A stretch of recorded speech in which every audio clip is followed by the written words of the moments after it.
Who should be president? Clinton or Trump? Let's talk about Trump first. Okay, we're in the UK, England. Euros are coming up. But the presidential election is in full swing. Trump, philanthropist, entrepreneur, businessman, ruthless, but also clever, not aggressive, but very forward, very abrupt in how he is. Big entourage, lots of backing, probably would do America a world of good. Likes golf, invests money, drives business. So, okay, Chinese whispers, propaganda, you could always pick fault with a guy. He's not an actor like Ronald Reagan. He's not a politician like Obama. He's not a sibling like Bush. And I dare say in the past, we could criticise Donald Trump. However, it takes a lot of guts and determination to go for president, and not everyone's going to be happy. I think he'll be good at president. Will it suit him? Not to start off with, but it will settle into the role. I know there's a lot more behind it than what I'm talking about, but he has really fired up the USA. Now you look at Clinton, the first woman president. Calm, cool, collected, educated. She's a wife of Bill Clinton, and Bill Clinton was a very honourable president in his day. However, there is something with the battle of the sexes we must think about, and that is the personal criticism which comes with the conflict and comes with the debate and the propaganda.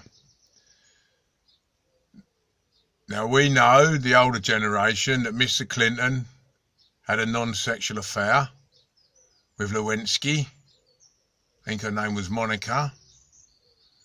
And uproar happened. He got caught, he got found out, and he didn't have sexual behaviour with Monica Lewinsky. Now, in any relationship, if your husband or your wife had sexual activity away from the home, a third party, how would you respond? Would you say, well, I've got a good lifestyle, I'm not going to ruin what we've built up over the years, oh, he or she was only mucking about, it doesn't really matter, it was just a thing? But you got to look at this from a serious point of view, that if Clinton does become president, men can flee the nest and play away and get away with it because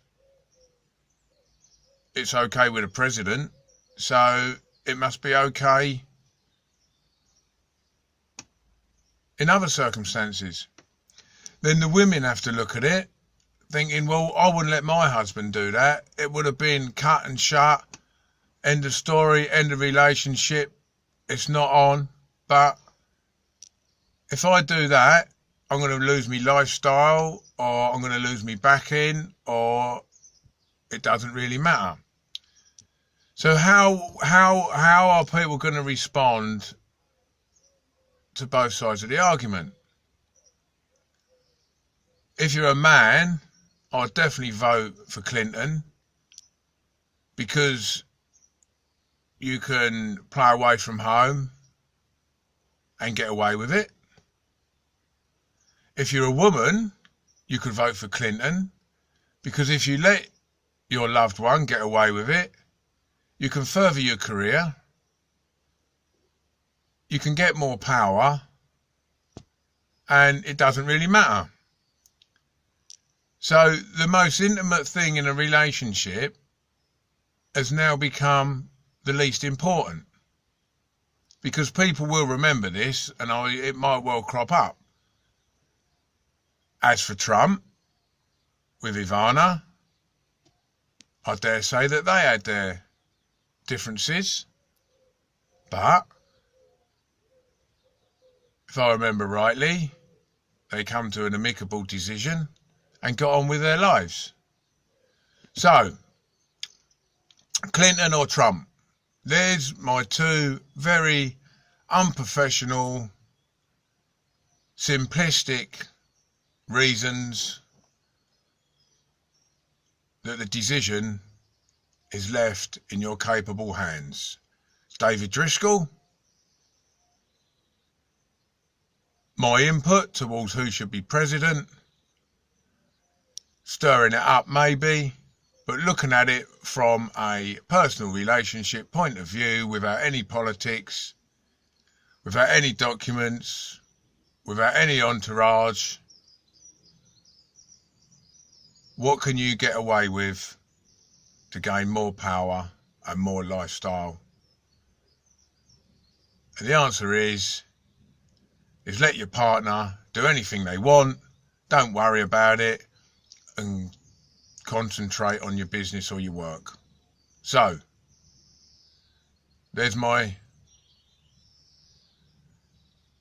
two reasons, and I think they're very good reasons, and they should be taken into account. Thank you very much. David Driscoll, Ipswich, Suffolk, England, UK, painters and decorators, and where the path may well take me. Thank you very much for listening. I wish you both the very best, and it's a very important decision, so be sure.